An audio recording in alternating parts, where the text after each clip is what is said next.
Welcome all of you.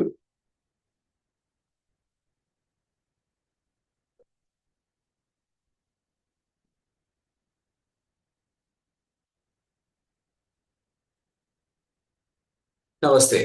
चलिए prayer करें और शुरू करें।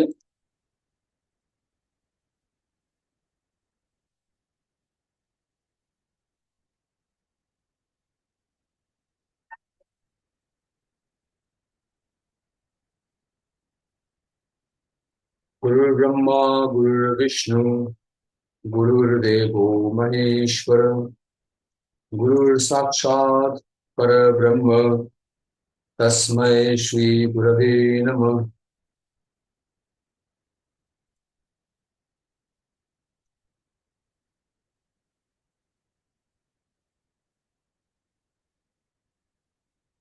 Okay, so last time I probably believe that we have completed 8th house, right? Okay, so today we will discuss about the 9th house. Okay. The sixth house. Sorry. The sixth house that we have completed. 6th house complete हुआ। अच्छा, okay. 7th house शुरू करना है। Okay. No, we finished 7th house. 7th house, right? Finished 7th house. 7, number 7. No, we have finished 7th house. Finished. We have finished 7th house. Yeah. Really? Sir नहीं, 8th house भी finish हो गया था। 9 से ही शुरू करना है। You're right. Sorry sir, ninth house से ही करना है। 9 से ही करना है। 9 से ही करना है sir. Okay.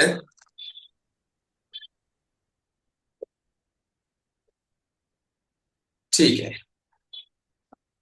So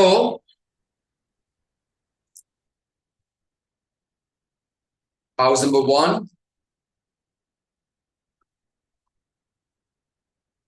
2, 3, 4, 5, 6, 7, 8, 9, 10, 11 and 12.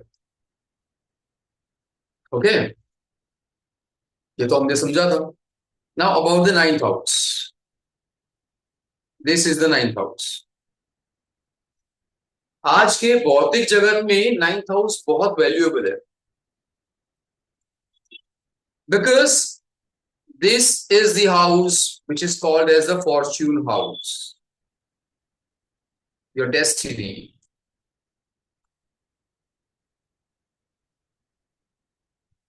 Or maybe you can say it is your good luck house.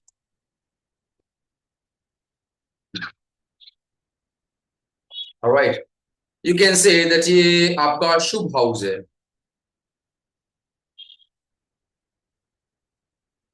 So number 9 is in the number 9th house.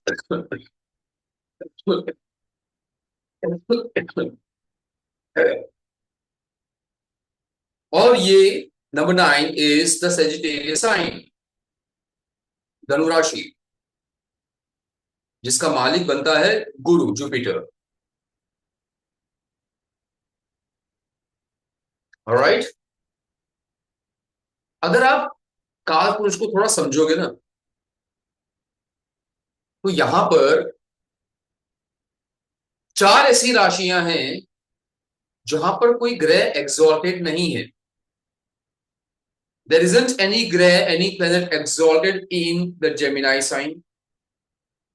ठीक है, कुछ लोग कहते हैं राहु एक्सॉल्टेड है, अभी उसकी हम बात नहीं करते हैं। Let's not talk about the Rahu and Ketu. There is no planet exalted in the Leo sign. There is no planet exalted in the Sagittarius sign, and there is no planet exalted in the Aquarius sign. मैं exaltation की बात करता हूं। ये 4 वो राशियां हैं, Gemini, Leo, Sagittarius and Aquarius. इन 4 राशियों में कोई भी प्लेनेट एक्सॉल्टेड नहीं है और डेबिलिटेटेड नहीं है। एक्सॉल्टेड मतलब स्ट्रॉन्ग नहीं है कोई प्लेनेट वीक नहीं है। राइट। इसका रीजन क्या है? ज्योतिष में ऐसा क्या है कि यहां पर कोई ग्रह एक्सॉल्टेड या डेबिलिटेटेड नहीं रखा है? Gemini sign is basically the sign that shows your efforts. आप कितने रिस्क लेते हैं अपने जीवन में, जो हम पढ़ चुके हैं। Fifth house is basically the house of your last birth. आपका जो पास्ट बर्थ है उसमें क्या क्या आप सीख कर आए हैं, क्या ज्ञान लेकर आए हैं, सब कुछ। नाइन्थ हाउस ये आपका फ्यूचर है। 11th हाउस क्या है? तो हमारे प्रधानमंत्री नरेंद्र मोदी जी की भाषा में अगर हम बात करेंगे तो 11th हाउस का मतलब होता है सबका साथ, सबका विकास। 11th हाउस का मतलब हो गया to work for the community. 11th house का मतलब हो गया समाज के लिए काम करो। अब ये जो आपने चार राशियां देखी जहां पर कोई भी ग्रह एक्सॉल्टेड नहीं है, 3, 5, 9 एंड 11। राशि नंबर 3 जेमिनाई, 5 लियो, 9 सेजिटेरियस, 11 एक्वेरियस। ना यहां पर कोई ग्रह एक्सॉल्टेड है, ना यहां पर कोई ग्रह नीच का है। 9 नंबर की राशि जो भाग्य स्थान में आती है,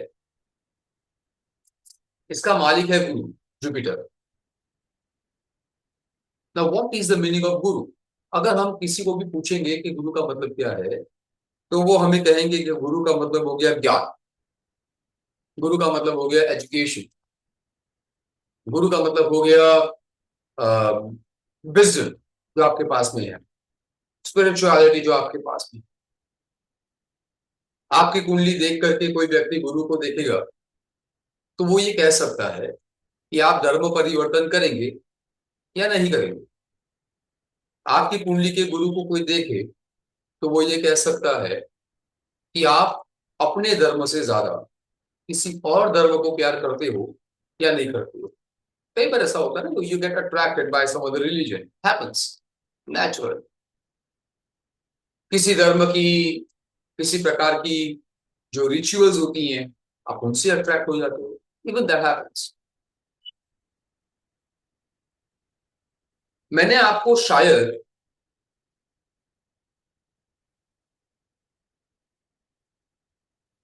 क्रियमाण कर्मा, संचित कर्मा और प्रारब्ध कर्मा के बारे में समझाया था, है ना, last week. So number 9 is प्रारब्ध कर्म। प्रारब्ध का मतलब होता है व्हाट इज योर क्रेडिट। आज रात को आप सो जाएंगे, I request all the people to keep the videos on. आज रात को आप सो जाएंगे तो आपके बैंक में जो बैलेंस होगा, you will find the same balance tomorrow morning, right? And if it is not there तो you will fight with the bank. कहां गया पैसा, ये पैसा कहां चला गया, क्या डिडक्ट किया आपने? बट ऊपर वाले की जो बैंक है वहां पर एक एक कर्म का हिसाब है। There is nothing wrong, but still we people asked to the gurus and sant and astrologers और बहुत सारे लोगों को हम पूछते रहते हैं। कई बार तो ऐसे ही अंदर अंदर बात करते रहते हैं और बोलते रहते हैं, मैंने मेरे मित्र के साथ में इतना अच्छा किया, मेरे साथ बुरा क्यों हुआ? मैंने मेरे बच्चे का ख्याल रखा, उसने मेरा ख्याल क्यों नहीं रखा? है ना, मैंने ऐसा क्या पाप किया था कि मुझे ये मिल गया, वो मिल गया। This is how we blame. So remember, blame game is related to your 8th house, and 9th house is pure justice. Absolutely pure justice. The Jupiter, the planet Jupiter, which is the lord of 9th Rashi, Sagittarius, which falls in the 9th house, it can never ever do injustice with any person, any animal, any bird, anything that is present in this world.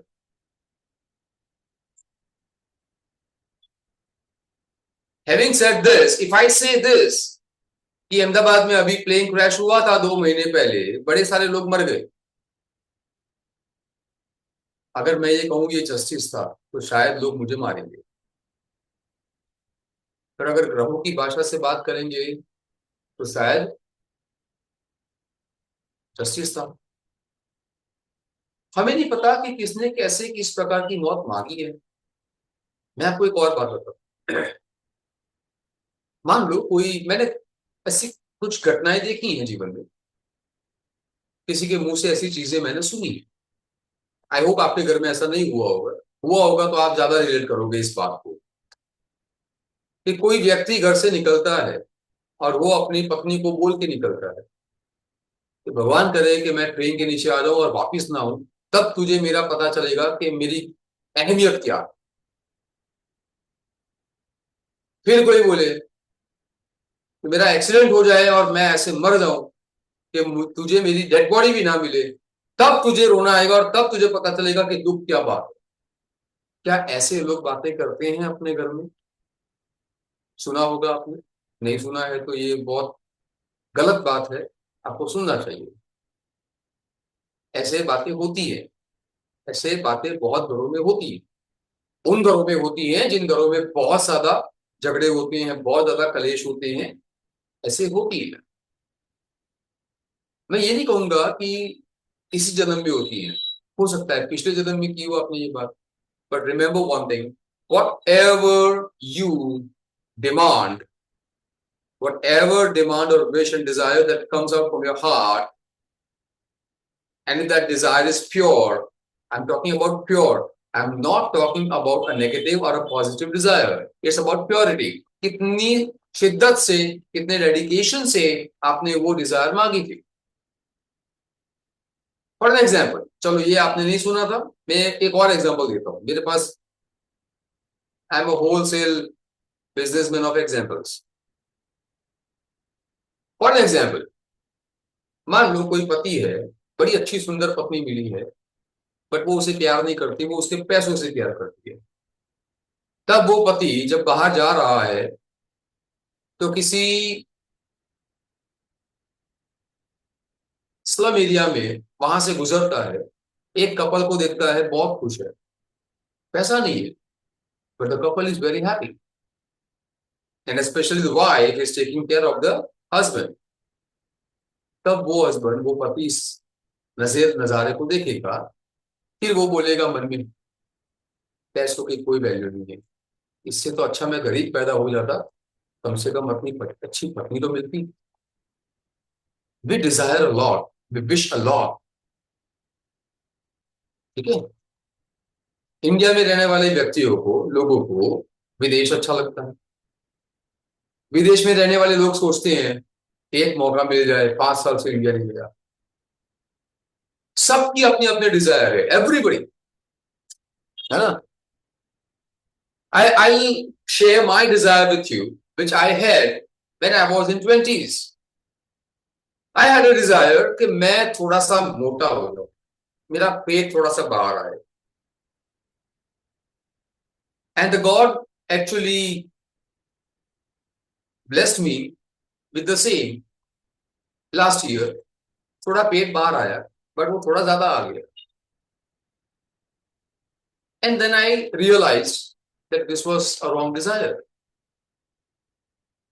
फिर मैंने भगवान से कुछ नहीं बोला, क्योंकि मेरी ही गलती थी, मैंने गलत चीज मांग ली थी, पर कम से कम 25 साल पहले, 20 साल पहले, 15 साल पहले। फिर भगवान को समझ में आ गया कि ये इसने गलत डिजायर मांगी थी, इसे रिग्रेट हो रहा है, पेट जो बाहर गया था वो अंदर आ गया। सो अब मुझे लोग देखते हैं तो वो लोग, उनको जेलसी होती है कि एक ऐसा स्लिम एंड ड्रीम है, at the age of 46 he is doing everything. हमें नहीं पता चलता कि हम क्या कब डिजायर मांग लेते हैं। So whatever you are receiving in this world, it is because of the desires and wishes that you have demanded in front of God. It's absolutely the same.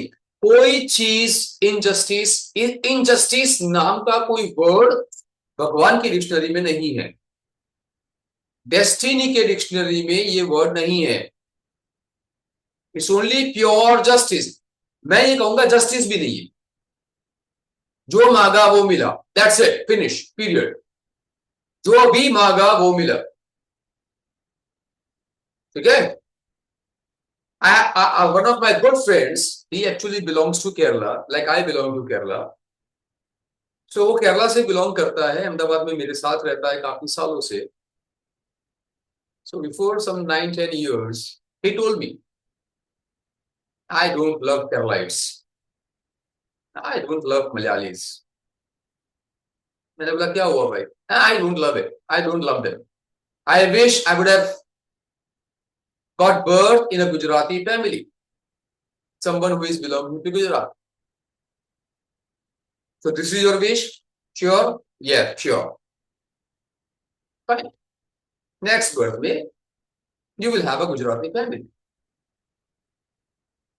So many of our wishes and desires are fulfilled in this very birth, and many of our wishes and desires are fulfilled in the coming births. Depends. आप कौन से waiting list में है, depends. So 9,000 is something which is altogether a mixture of your karma, your desires, and accordingly you will receive the strength or the weaknesses, or the storehouse. You can say the storehouse of your future is 9,000. क्या store है उसमें क्या संग्रहित है, क्या मिल सकता है आपको। नाउ रिमेंबर वन थिंग, अगर कोई कहते हैं कि मेरा भाग्य कब खुलेगा,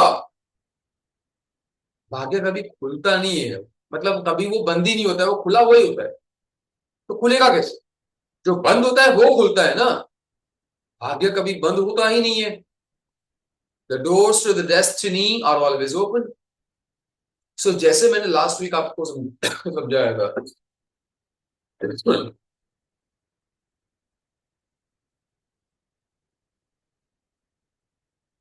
that first house is Kriyaman Karma, the karma that you are doing today.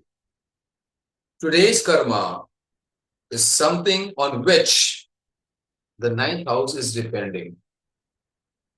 The future depends on your today's karma. Because today's karma, the Kriyaman karma, is the first house, and this first house becomes fifth house from the ninth house if you start counting from the ninth house. अगर ninth house को number 1 बोलेंगे तो वहां से count करना शुरू करोगे, ninth house से आप काउंट करना शुरू करोगे, you will reach the first house, and first house को आप नंबर 5 बोलोगे। This is another method of evaluating a chart, right.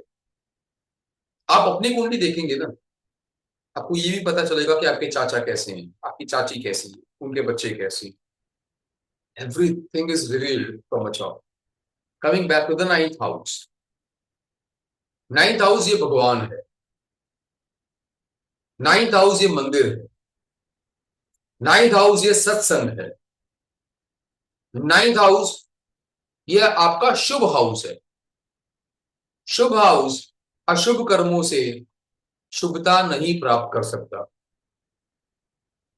So karma house is your first house, वैसे 10th हाउस आपका कर्मा हाउस है, but today's karma which I am talking about, kriyamana karma, the kriyamana karma house is the first house. First house के कर्मा जितने शुभ रहेंगे, यानी कि आज के मेरे कर्मा जितने शुभ रहेंगे उतना ही मेरा भाग्य शुभ होगा। Now ninth house, I believe, चलो ये तो सारी spiritual बातें थी, but ninth house according to the material world, I would say is really extremely important. काल पुरुष की कुंडली जो हमने पढ़ी है उसके हिसाब से तो नाइन्थ हाउस में धनु राशि आती है जिसका मालिक गुरु बनता है, पर क्या सभी लोग मेष लगन में ही पैदा होंगे? नहीं, सबकी लगन अलग अलग होगी, सबकी राशि अलग अलग होगी। yeah? So there may be a different number of Rashi in your ninth house. Depends. So for the example, if there is, keep an eye on the screen.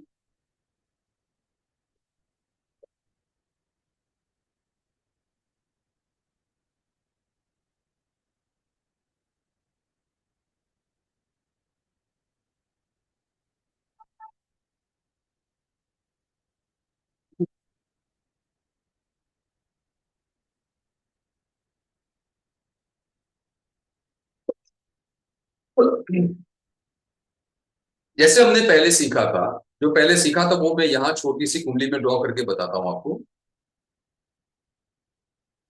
कि काल पुरुष की कुंडली नंबर 1 से शुरू होती है।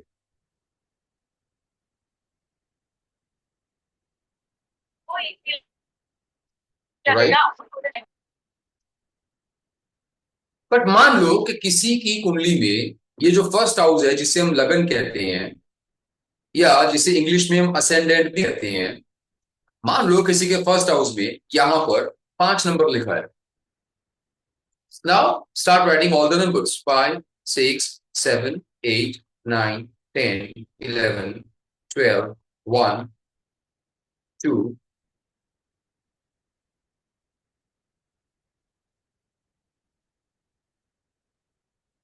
3, 4। अब यहां पर आपने क्या पाया?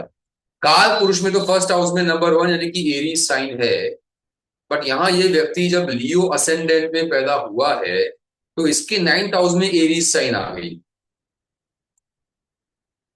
तो काल पुरुष के हिसाब से किसी का भी भाग्य का मालिक जुपिटर बन सकता है, पर यहां इस व्यक्ति की कुंडली में इसका डेस्टिनी हाउस का मालिक बन गया मार्स। सिमिलरली यहां 5 नंबर मैंने लिखा है, यहां कोई भी नंबर लिख लो, कोई भी नंबर लिख लो, तो आप पाओगे कि डेस्टिनी हाउस का भी नंबर चेंज होगा। Correct, very simple. ये लगन क्या है ये बाद में हम समझ लेंगे, इसकी चिंता मत करो। ये कैसे निकलता है ये आपको बता देता। Date of birth, time of birth, place of birth, ये 3 चीजें जब आप किसी एस्ट्रोलॉजिकल सॉफ्टवेयर में इनपुट करेंगे तो ये समझ में आएगा कि आप किस लगन में पैदा हुए हैं। बस, इसका ज्यादा कोई मेजर कैलकुलेशन नहीं। फर्स्ट हाउस में जो राशि होगी उसे हम लगन कहेंगे, असेंडेंट कहेंगे। That is a very simple calculation. तो यहां काल पुरुष के हिसाब से सारे मनुष्यों का भाग्य का मालिक गुरु बनता है, बट ये है मनुष्य जिसका नाम समझ लो कि मनीष है।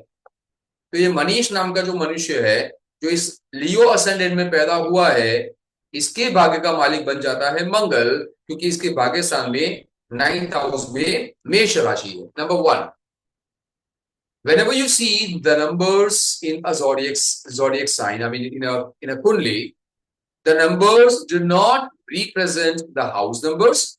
The numbers represent only the rashi. So whenever you see number 1, it is Aries. Whenever you see number 2 in the kundli, it becomes Taurus. Whenever you see number 3 in kundli, anywhere, it is Gemini.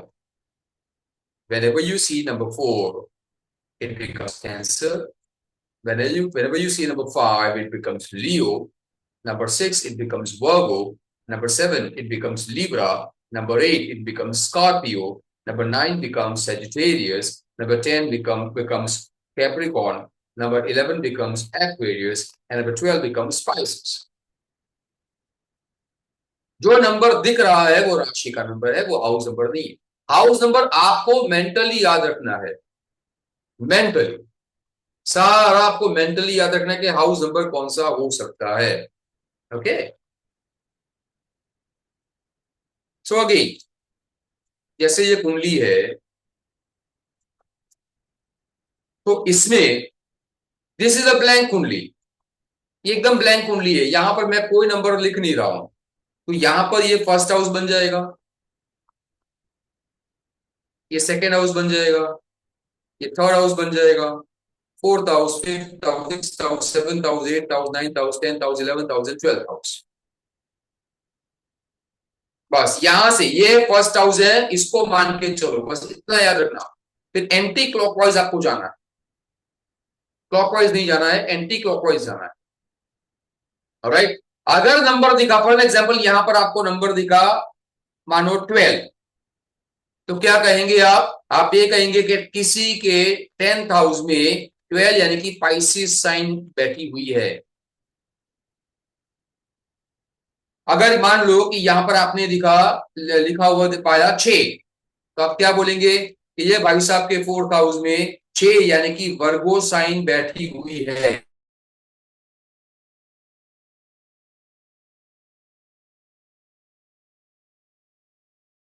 से number दिखेंगे वो आपको राशि समझनी है हमेशा।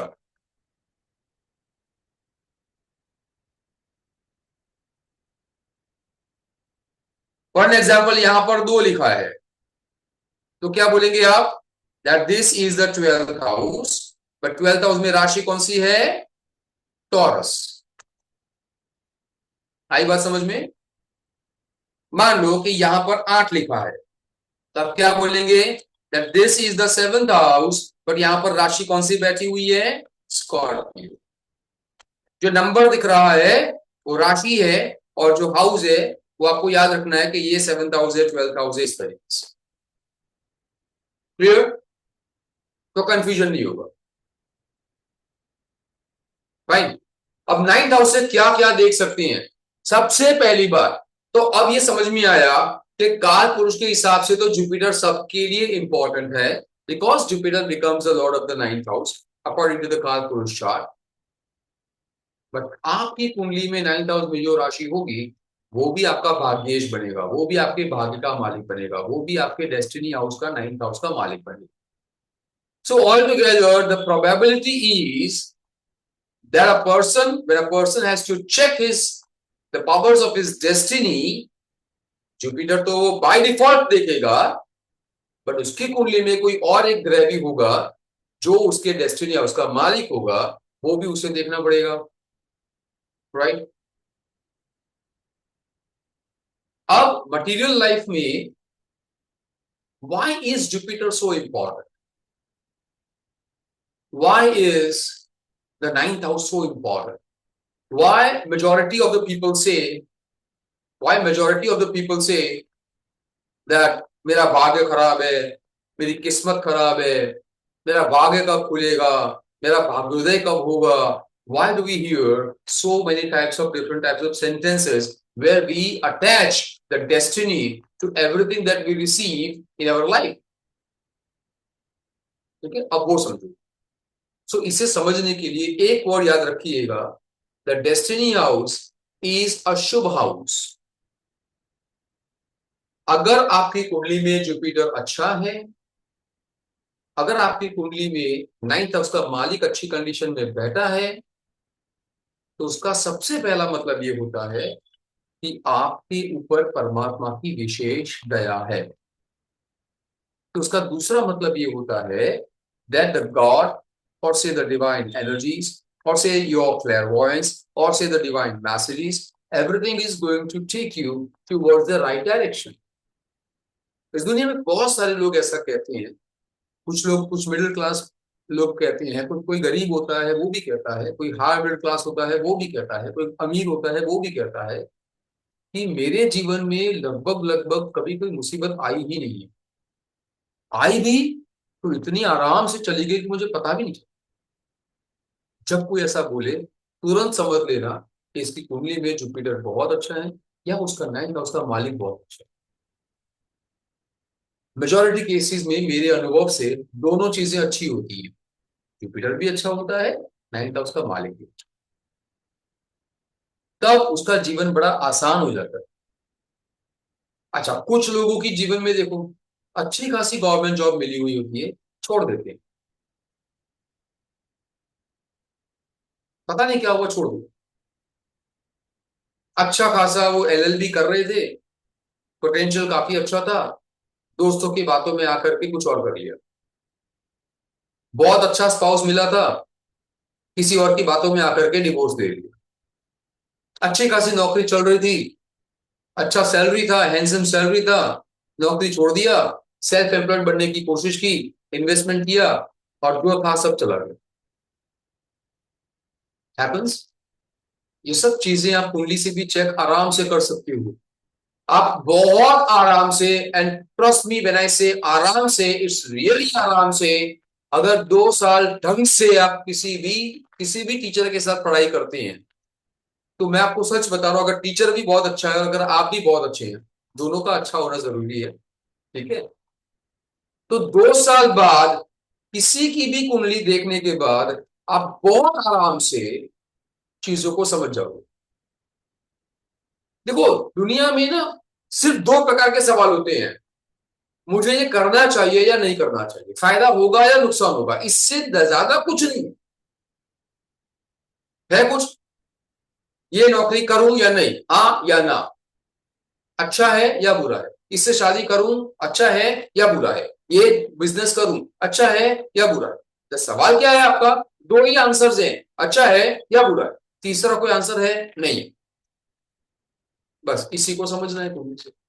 when I say particularly, it's my word that the ninth house is a Shubh house. जब गुरु का ब्लेसिंग बहुत अच्छा होता है, जुपिटर बहुत अच्छा होता है कुंडली में, नाइन्थ हाउस का मालिक बहुत अच्छा होता है, तब राइट मोमेंट पर राइट गाइडेंस, राइट डायरेक्शन सब आपको राइट मोमेंट पर मिल जाता है, everything. But when you have weakness of the Jupiter, one, when you have weakness of your ninth house, two, in spite of receiving right guidance and right messages, you will ignore them conveniently. You will absolutely ignore them conveniently. इसीलिए ninth house बहुत important. दूसरी बात, भौतिक जीवन में, material life में ninth house का मतलब क्या हो गया? मटेरियल लाइफ में नाइन्थ हाउस का मतलब ये हो गया, less effort and more results. Efforts आपके कम होंगे पर सैलरी बड़ी मजेदार है, एफर्ट्स कम होंगे बट पैसा बड़ा मजेदार है। Now, if you look at Anant Ambani, do you think Anant Ambani has really in this particular birth has done anything special to earn this money, to enjoy this lifestyle? No. He may have put a lot of effort in the previous births, but इस birth में उसने क्या किया है? हमारे सामने तो कुछ नहीं किया। मुकेश अंबानी के बारे में शायद इतना नहीं बोल पाएंगे कि उसने तो धीरूभाई अंबानी को काफी सारी मदद की है ना? So when you look at Anant Ambani, you may feel कि कितनी अच्छी किस्मत है। He has got a big empire.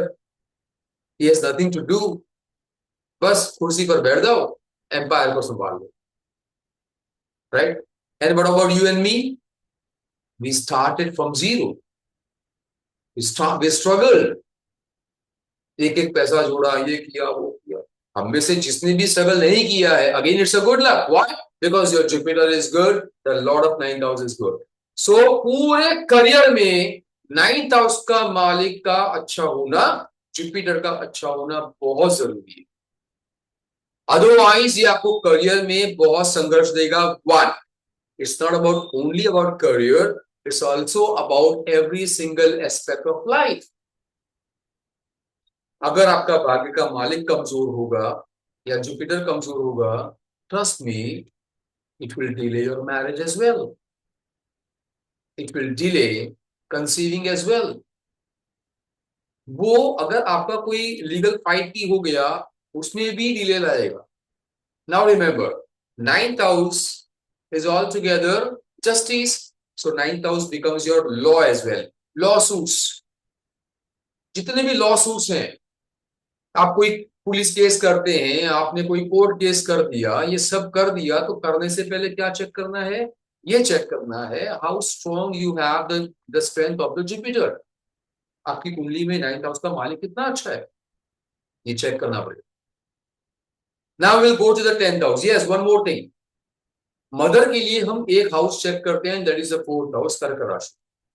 But father के लिए साउथ इंडिया के हिसाब से 9th हाउस भी काम करता है एंड 10th हाउस भी काम करता है। And if you ask me about my practices, I practice both the houses. मैं 9th हाउस को भी देखता हूँ, 10th हाउस को भी। So 10th house, 9th house is also your father, 10th house is also your father. So if you have weakness of 9th house lord or the weakness of Jupiter, it's absolutely very easy to figure it out that neither you had a good career nor your father had a good career. Same, किसी का career अच्छा नहीं। बहुत rarely ऐसा होता है कि father was not having a good career, but because you have some good planets in your chart, you did something amazing. in your career. Similarly, as 9th house is your father, 10th house भी आपका father. Alright? So 10th house देखते हैं.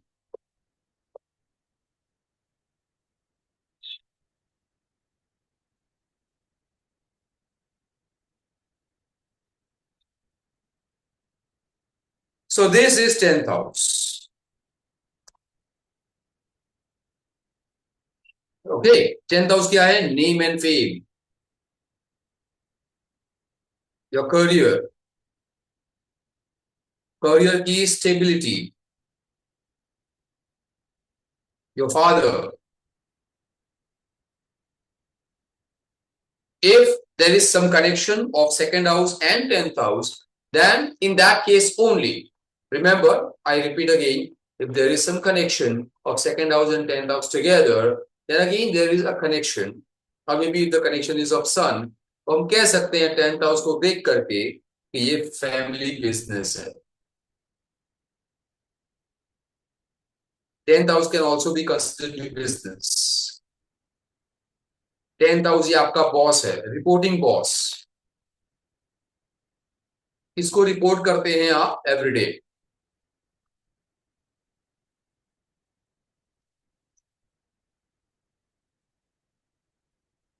Alright. 10th house ये आपकी mother in law है.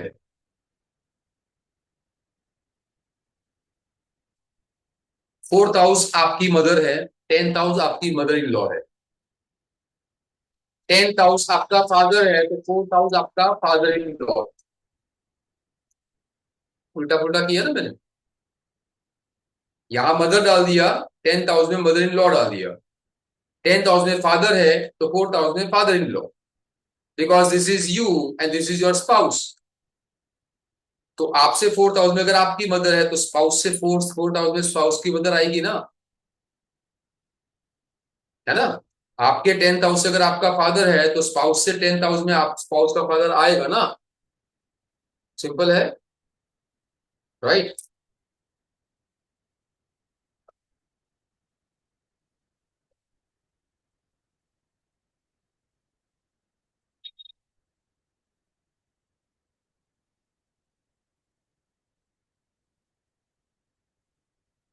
अब ये 10th house और क्या है? ये 10th हाउस से आप पूरे जीवन में इस प्रकार के कर्मा करेंगे, ये देखा जाता है, अच्छे या बुरे. अगर गलती से बुरे कर्मा कर दिए, तो क्या उसका रिग्रेट आपको होगा? और अगर आप अच्छे कर्मा कर रहे हैं, तो उन अच्छे कर्मों के पीछे आपका मोटिव क्या है ना. 15 अगस्त के दिन बहुत सारे लोग अपने घर की छतों में भारत का झंडा फरकाते हैं, फ्लैग डाल दिया, पर उनको भारत की प्रगति से कोई लेना देना नहीं, है ना. फिर भी भारत में जहां गंदगी फैलानी है फैला दो. और बहुत सारे लोग ऐसे होंगे जो जन गण मन नहीं बोलेंगे, वंदे मातरम नहीं बोलेंगे, कुछ नहीं करेंगे, पर भारत के लिए वो बहुत कुछ करते हैं. तो 10th हाउस ये भारतीय सरकार से मिलने वाले अवार्ड्स हैं. 10th हाउस ये आपके बॉस से मिलने वाले अवार्ड्स हैं. पूरे पूरे जीवन भर का आपका करियर यहां आ जाएगा. किसी के भी 10th हाउस को आप देखेंगे, तो आपको ये समझ में आएगा कि इसके जीवन काल में, इसके बिजनेस में, करियर में, जॉब में कितनी स्टेबिलिटी थी या कितनी इनस्टेबिलिटी थी. ये बहुत आसानी से समझ में आए. Alright. Now talking about 11th house. तो 11th हाउस क्या है?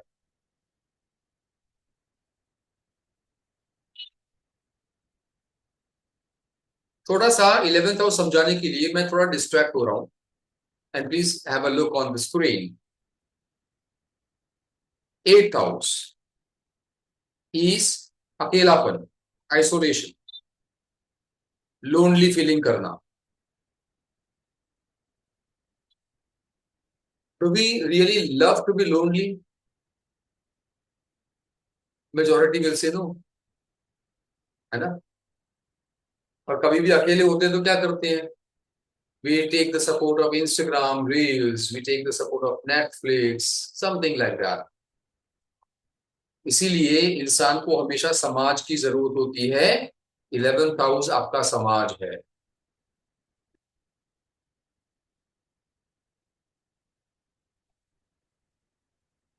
जैसे ये 10th हाउस आपका कर्मा है, वैसे 8th house actually becomes 10th house from the 11th house. 1 2 3 4 sorry 3 4 5 6 7 8 9 and 10। समाज का कर्मा कैसा है? ऐसा है। समाज हमेशा आपको बंधन में डालेगा, है या नहीं है? समाज डालता है ना बंधन में। 8वां घर बंधन हाउस है, ये 11वां घर आपका समाज है, जिस समाज के लिए आप काम करते हैं। The society way you live आपका 11वां घर है। आपके 11वें घर को देख करके ये समझ में आएगा कि आपकी सोसाइटी, अपार्टमेंट, फ्लैट जहां रहते हैं कैसा होगा, किस प्रकार की पब्लिक होगी, किस प्रकार के लोग होंगे। ऑलराइट, ये 11वां घर जो है ये आपके फ्रेंड्स हैं, ये 11वां घर जो है ये आपके एल्डर्स हैं, ये 11वां घर जो है ये आपके सारे जान पहचान के जितने लोग हैं, सारे जान पहचान के लोग। There are many people whom you know, you greet them but you cannot say that they are your friends। ये वो आपका 11वां घर है। एक्वेंटेंसेस, आपका कोई डीप कनेक्शन नहीं है उनसे, बट यू नो देम। कुंडली में दो ऐसे हाउसेस हैं जो बताते हैं कि ये विश फुलफिलमेंट हाउसेस हैं। So there are two wish fulfilment houses in the kundli. The first wish fulfilment house will be house number 4 and the second wish fulfillment house will be the house number 11। ये दो houses आपकी wishes and desires को fulfil करने का काम करते हैं। जब कभी भी किसी की कुंडली में आप हाउस नंबर 4 और 11 और इन दोनों हाउसेस की स्थिति, इन दोनों ही घरों के मालिकों को अगर आप देखेंगे, आप ये समझ पाएंगे कि इनकी विश फुलफिलमेंट कितनी होती है। राइट, मैक्सिमम विश फुलफिलमेंट का हो।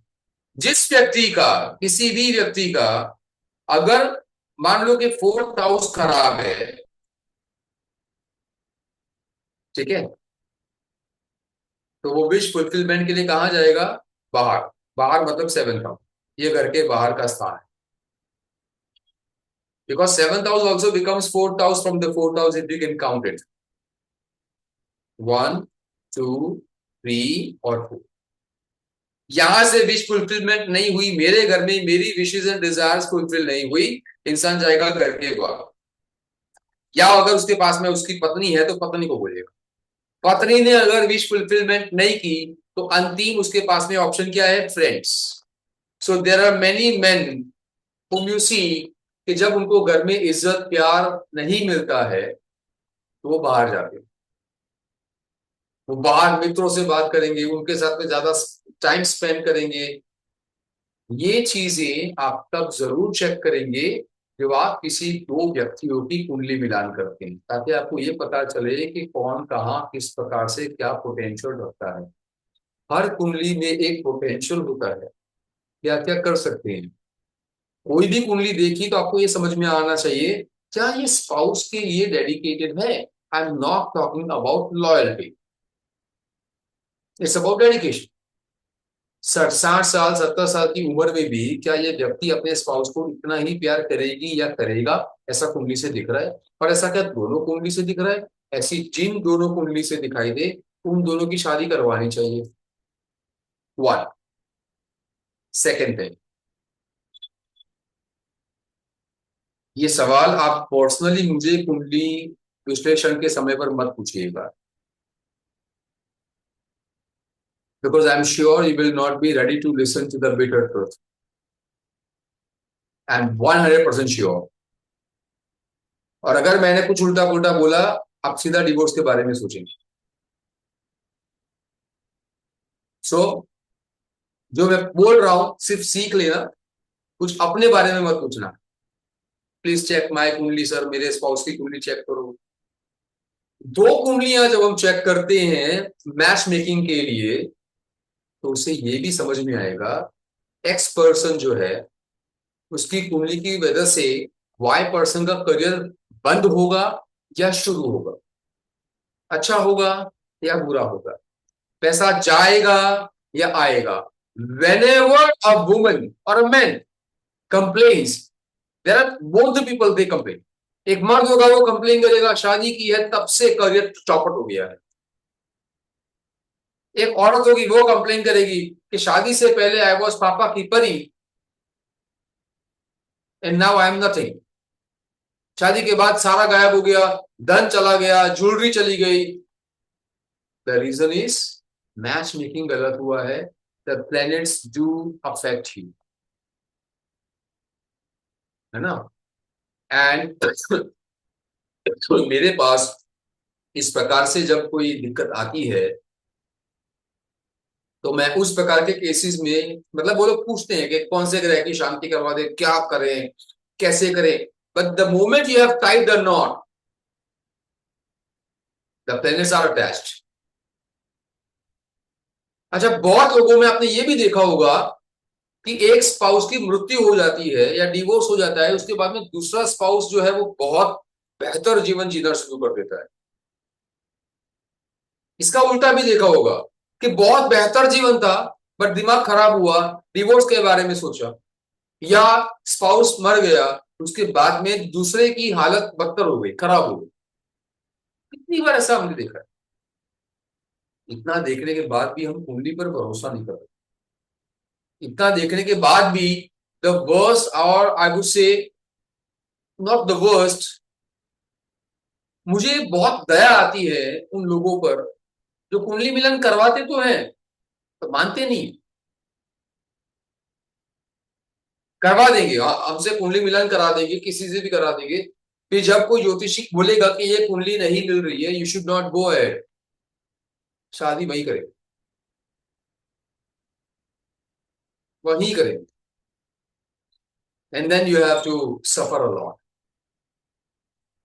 राइट। जितना ये सारी चीजें ना हमारे फ्री विल में आती है। जब जब अच्छा हो जाता है तो हम क्या कहते हैं, भगवान की दया। और जब बुरा हो जाता है तो हम क्या कहते हैं, उन्हीं को कौन टाल सकता है। So a human being has the talent of speaking contradictory statements. ठीक है, हम चीजें ठीक कर सकते। When a person says according to your chart, जब कोई व्यक्ति बोलेगा कि आप अभी जॉब मत छोड़िए, you don't have to leave the job। So 11वां घर क्या है, आपके मित्र है। 11वां घर आपका समाज है, जिस समाज की आपको जरूरत है। किसी की भी कुंडली में 11th हाउस की स्थिति या उसके मालिक की स्थिति को देखोगे, आप ये समझ पाओगे कि ये अपने समाज से, अपनी कास्ट से कनेक्टेड है या नहीं है। बहुत लोग अपनी कास्ट से दूर भागते हैं, और बहुत लोग ऐसे होते हैं जो ये कहते हैं कि मेरी कास्ट की मेजॉरिटी फैमिलीज जहां पर होगी, I will by the house in the same society और इन द सेम लोकेलिटी। या तब बहुत लोग सोचते हैं कि नहीं, मुझे उस लोकेलिटी में नहीं जाना। ये चीजें आप कुंडली से चेक कर सकते हैं। Now the last house of the chart, the 12th house, most beautiful house. I may have told you about this। 12th house is the time of 9 months you have spent in your mother's womb।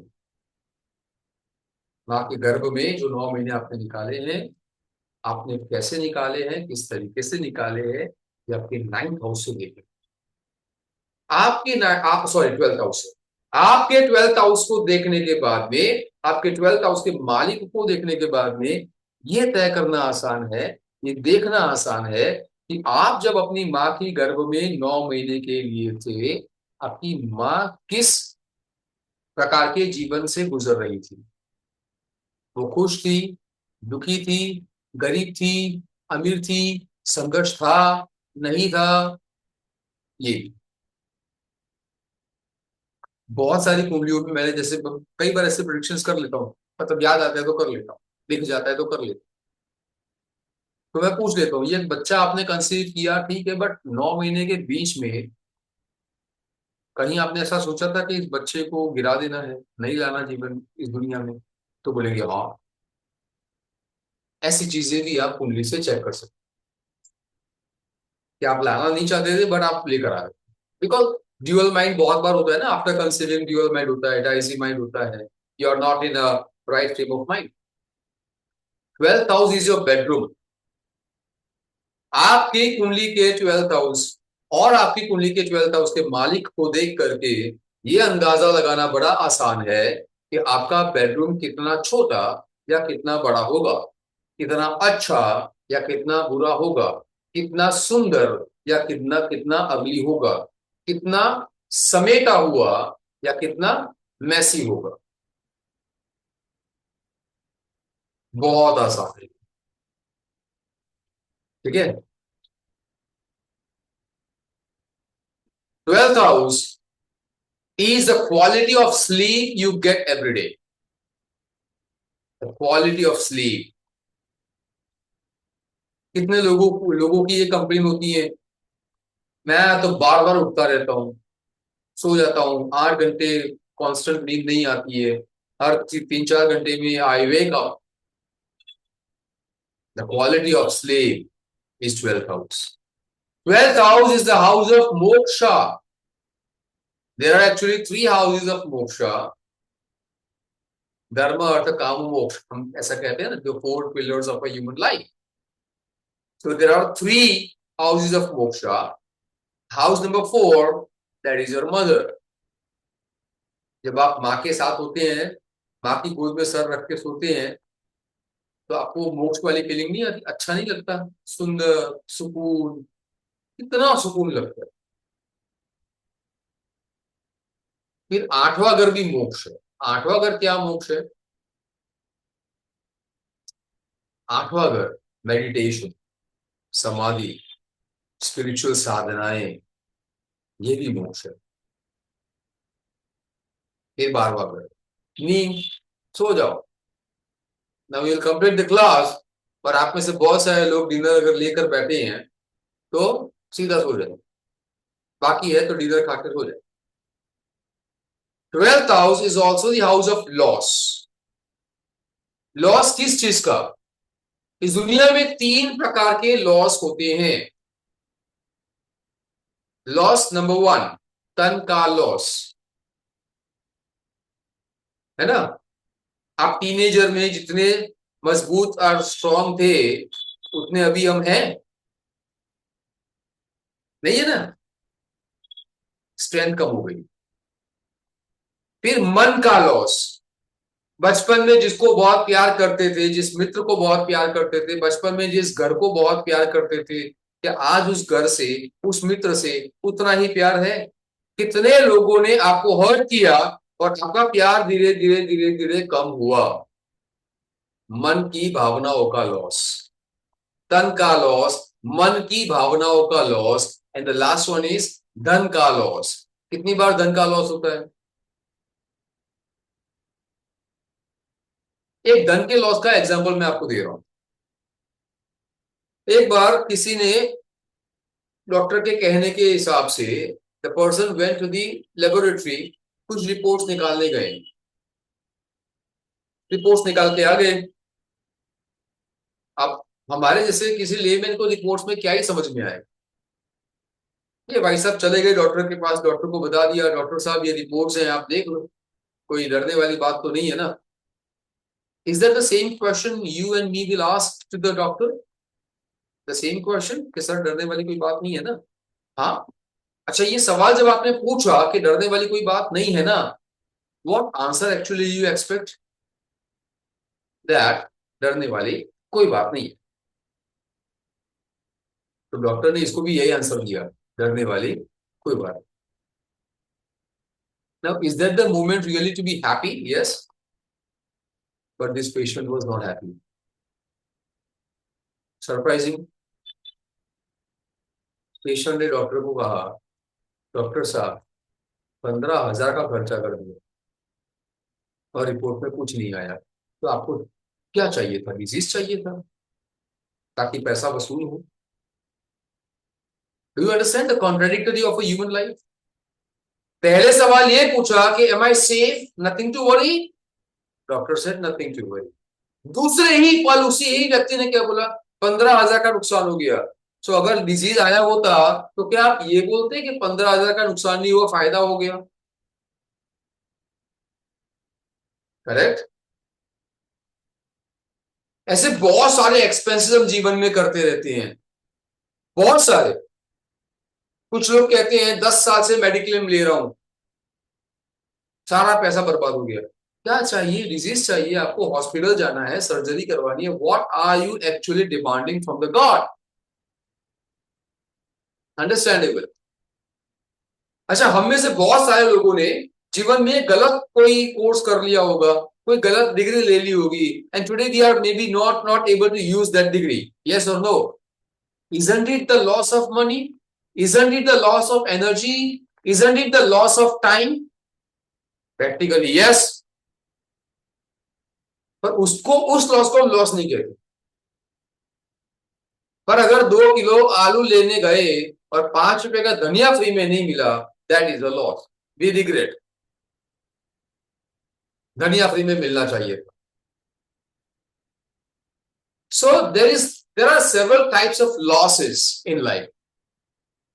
बहुत प्रकार के losses है। अगर आपकी जेब से 50 रुपए की नोट गिर जाए तो लॉस है, और दुख होता भी है। ऑब्वियस है, ठीक है, दुख होता है। 50 की नोट है, इट्स ओके, दुख होता है, राइट। पर 50 रुपए का हार्पिक पी लिया तो, मैंने ऐसे हार्पिक, आई मीन टू से Pepsi and Coke and Fanta and all this things. तो 50 रुपए का एक कलरफुल हार्पिक पी लिया, तभी हमें लॉस लगता है। अरे भाई साहब, एक एक बूंद पी लेते हैं, बॉटल एकदम ऊपर करते हैं, एक बूंद नीचे आ ना जाए तब तक बॉटल और मुंह दोनों खुला हुआ होता है। पैसों का बहुत लॉस होता है। One another loss is that you give money to people, to friends, you lend the money and then you don't get it back. ये भी एक लॉस है। Somebody comes to you for some services and to buy some goods, but without paying, he buys your services, the goods, everything, पैसा पे नहीं कर रहा, आपको बोलेगा 1 महीने के बाद कर दूंगा, and you don't get the money back ever. That's the loss of money. 12वां घर, लॉस ऑफ तन, लॉस ऑफ मन, लॉस ऑफ धन।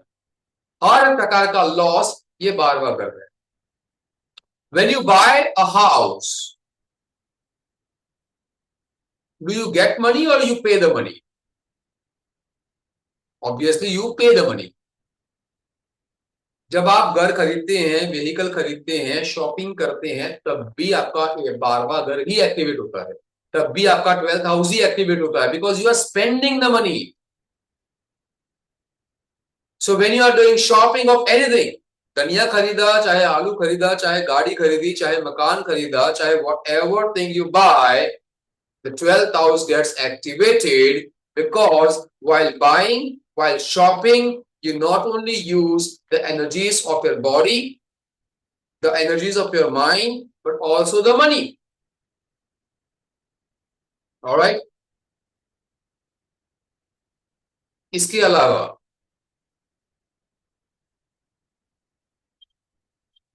whenever you are investing the money in stock market, again it is 12th house. Stock market 5वां घर है, mutual fund 8वां घर है, insurance 8वां घर है। बट मैं ये नहीं कह रहा कि 12th हाउस स्टॉक मार्केट है, मैं ये कह रहा हूं स्टॉक मार्केट में पैसा डाला तो जो पैसा गया, वो पैसा जब जा रहा है तो वो आपका 12th हाउस एक्टिवेट कर रहा है। Now In general, do we activate the 12th house every day by spending money? है ना? रोज अगर आप कहीं ना कहीं पैसा खर्च कर रहे हो तो रोज आप 12th हाउस एक्टिवेट कर रहे हो। रोज अगर आप चलते हो, इधर काम करते हो, घर में काम किया, ये किया, वो किया, हाथ ऊपर किया, नीचे किया, हो गया 12th हाउस एक्टिव, है ना? आपको किसी ने छोटी सी बात के लिए हर्ट कर दिया, 12th house active, because you got hurt. मन की भावना है, मन की जो पॉजिटिव एनर्जी थी, जो मन की खुशी थी, वो दो दो पल के लिए गायब हो गई। दैट मीन्स आपका 12th हाउस एक्टिवेट हो गया। 12th house is also called as working in a multinational company। अगर आपकी कुंडली में 12th हाउस बड़ा अच्छा होगा ना, तो आप किसी फॉरेन कंट्री में स्टे कर सकते हैं। Not stay, actually permanent stay. 9th house gives you the idea that you will stay in India or a foreign country, especially 9th house foreign country है, 12th house foreign country है। मान लो किसी का 7th house active है but 9th house 12th house जो है उसकी इतनी सपोर्ट नहीं मिल रही है, तो वो फॉरेन कंट्री में टूर्स करेगा, ट्रैवल करेगा, वो वापिस आ जाएगा। बट अगर किसी का 9th हाउस बड़ा अच्छा है, 12th हाउस बड़ा अच्छा है, तो वो फॉरेन कंट्री में जाएगा, वहां सेटल होगा। 12th house is settling in a foreign country. 12th house is a multinational company where you are working. 12th house is an NGO, a charitable organization where you wish to work. 12th house, for an example, हमारी company का नाम क्या है? Secrets of planets. We are a company now. So मेरी कुंडली से secrets of planets में कहां से देखूंगा? मेरी कुंडली से 12th हाउस से। और मेरा बिजनेस में कहां से देखूंगा? 10th house. All of you are my students, तो आप सभी को मैं मेरी कुंडली से कहां देखूंगा? आप मेरे स्टूडेंट्स हो, 5th हाउस से। अगर आप मेरा कंसल्टेशन ले रहे हैं and you are not my student, तब मैं आपको कहां से देखूंगा? 6th हाउस से। आप मेरा क्लाइंट हो। अगर आप में से कोई व्यक्ति मुझसे कोलैबोरेट कर रहा है, सर आप कुंडली पढ़ लेना, मैं टैरो पढ़ लूंगा, कोलैबोरेशन, तब आपको मैं कहां से देखूंगा? मेरी कुंडली में 7th हाउस से। आप में से किसी से मेरी बहुत अच्छी मित्रता हो गई, पर आप मेरे क्लाइंट नहीं हो, आप मेरे स्टूडेंट नहीं हो, आपके साथ मैंने कोलैबोरेशन नहीं किया, बट आप मेरे बड़े अच्छे मित्र हो, तो तब आपको मैं कहां से देखूंगा? मेरी कुंडली से 11th हाउस से। अगर आपको मैंने मेरे घर पे बुलाया और मेरे घर वालों से आपका परिचय करवाया, अब मेरे घर वाले भी आपको जानते हैं जितना मैं आपको जानता हूं, अब मैं जितना आपको प्यार करता हूं, मेरे घर वाले भी आपको उतना ही प्यार करते हैं, तब आपको मैं मेरी कुंडली में कहां से देखूंगा? 2nd हाउस और 4th हाउस। इंसान आप ही हो, पर जहां जहां रिश्ता बदला, चीजें बदली, है ना? कुंडली वही है, इंसान वही है, मैं वही हूं, आप भी वही हो। संबंध बदला, हाउस बदल गया। कोई हॉस्पिटल अगर देखनी है, 12th house. Hospitalization 12th house है। हॉस्पिटैलिटी इंडस्ट्री 12th हाउस है। नेवी ऑफिसर, नेवी में काम करने वाला व्यक्ति 12th हाउस। शिप पे काम करने वाला व्यक्ति 12th हाउस। क्रूज पे काम करने वाला व्यक्ति 12th हाउस। समंदर में काम करने वाला व्यक्ति, सी शोर पर काम करने वाला व्यक्ति 12th हाउस। एक्सपोर्ट इंपोर्ट का बिजनेस करने वाला व्यक्ति 12th हाउस। कितनी चीजें हैं 12th हाउस में। 12th हाउस और क्या है? दान। दान करते हैं, मंदिर में जाएंगे, गुरुद्वारे में जाएंगे, लंगर में दान करेंगे, किसी गरीब को दान में देंगे, लड्डू देंगे, पेंडा देंगे, खाना देंगे। अन्नदानम बहुत चलता है साउथ इंडिया में, वैसे पूरे भारत में चलता है, बट साउथ इंडिया में annadanam is very, I mean the biggest, which is the biggest type of donation. क्या है वो? 12th house. मंदिर में दान करना 12th हाउस, किसी हॉस्पिटल में जाकर के दान करना 12th हाउस, किसी हॉस्पिटल में काम करना 12th house, health workers 12th house. Health workers को आप 6th हाउस से भी देखोगे और 12th हाउस से भी देखोगे। कोविड के समय पर बहुत लोगों ने निस्वार्थ सेवा की, कोई पैसा नहीं लिया, 12th हाउस। जब आप निस्वार्थ सेवा करते हैं तो आप अपना 12th हाउस एक्टिवेट करते हैं। स्वार्थ वाली सेवा 1st हाउस से होती है, निस्वार्थ या 10th हाउस से होती है। निस्वार्थ वाली सेवा 12th हाउस से होती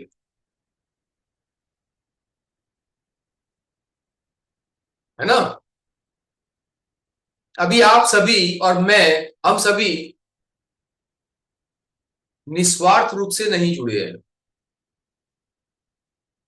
अभी हम सभी का छोटा मोटा स्वार्थ है ना? निस्वार्थ रूप से हम नहीं जुड़े।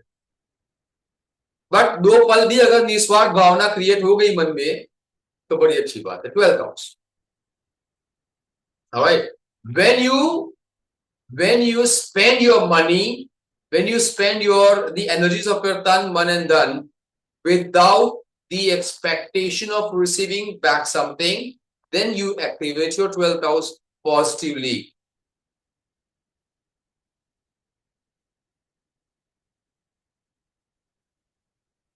ट्वेल्थ हाउस आपके स्पाउस का डे टू डे लाइफ कैसा जाएगा ये बताता है।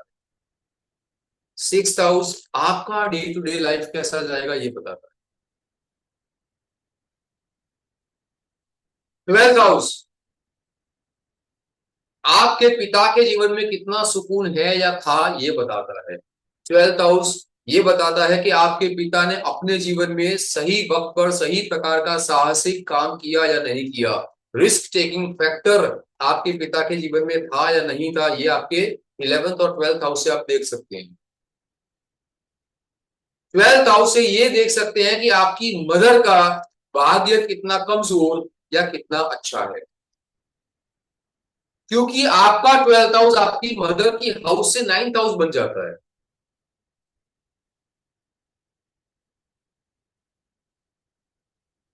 आपका 12th हाउस देखेंगे तो ये भी समझ पाएंगे कि समाज में आपके परिवार को ज्यादा प्यार मिला, ज्यादा सहकार मिला, ज्यादा सपोर्ट मिला या नहीं मिला।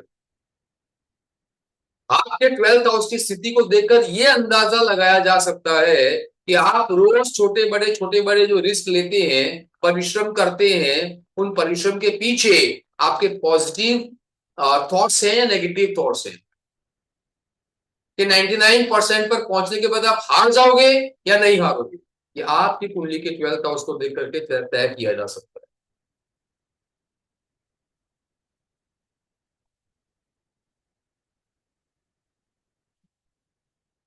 12th हाउस अगर बुरा हो गया, एक कहावत है हिंदी में, अपने पैरों पर कुल्हाड़ी मार, सुना है? जिसका 12th हाउस खराब होगा ना, वो इस कहावत को अलग तरीके से जिएगा। जिसका 12th हाउस बुरा होगा वो पैरों पर कुल्हाड़ी नहीं मारेगा, वो कुल्हाड़ी पर पैर मारेगा।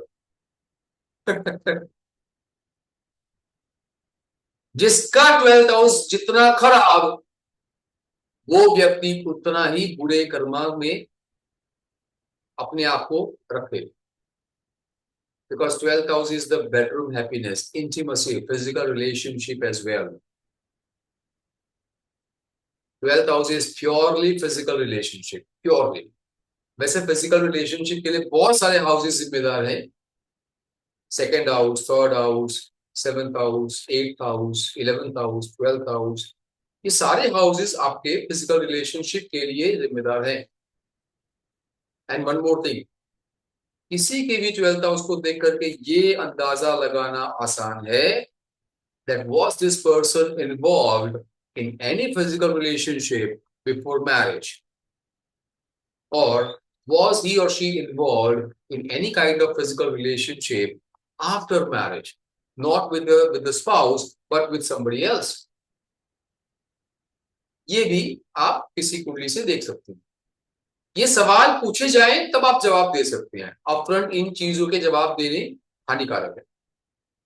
अच्छा भला किसी का जीवन चल रहा है, आप डिवोर्स लॉयर बन जाओगे फिर, नहीं?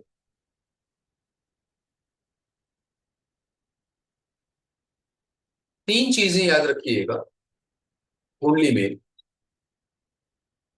चंद्रमा, Jupiter and the planet sun.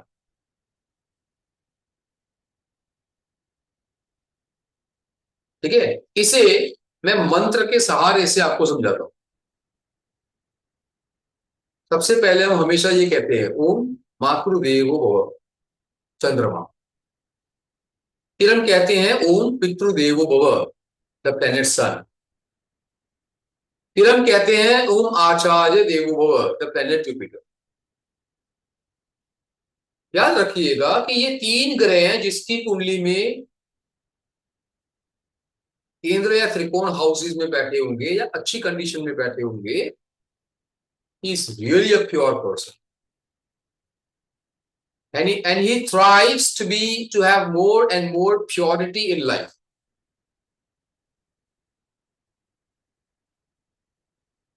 On the other hand, you can also say this, that he or she is the person who loves to love people, who loves to be loved by people.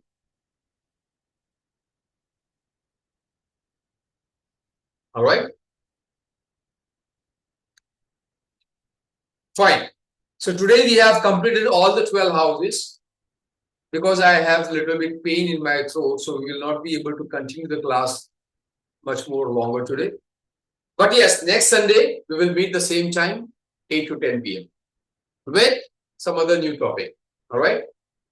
चलिए prayer करते हैं और कल मिलते हैं. Sorry, next Sunday same time, 8 to 10. Okay?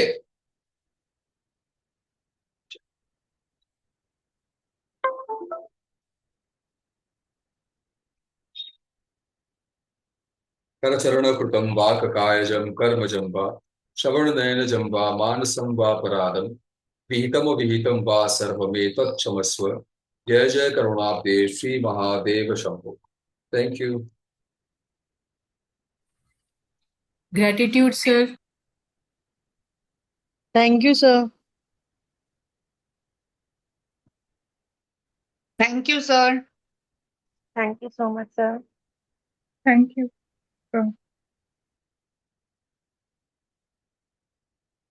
Thank you, sir. Thank you.